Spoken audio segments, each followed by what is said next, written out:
verses 31 to 32.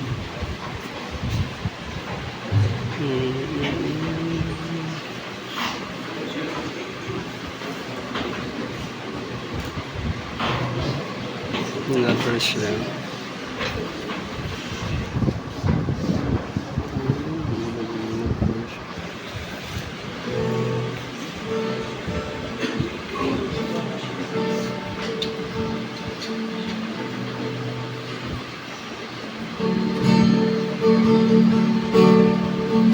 Ang mumunag ang warangin, alanang habilamen, solanan ang naikon kuyek niyan.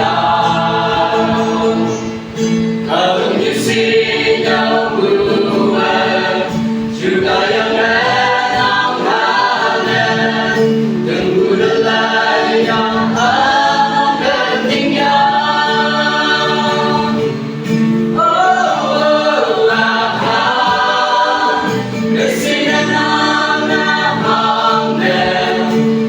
Pusong masangan ngobusi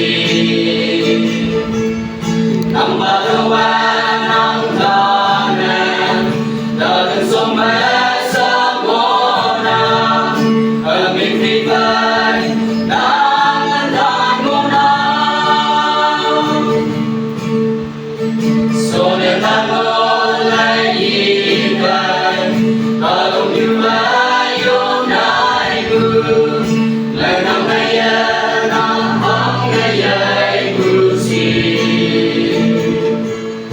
Ademong yahang buwan Nang sila mawa mansen Nang sandanan sa payong mo na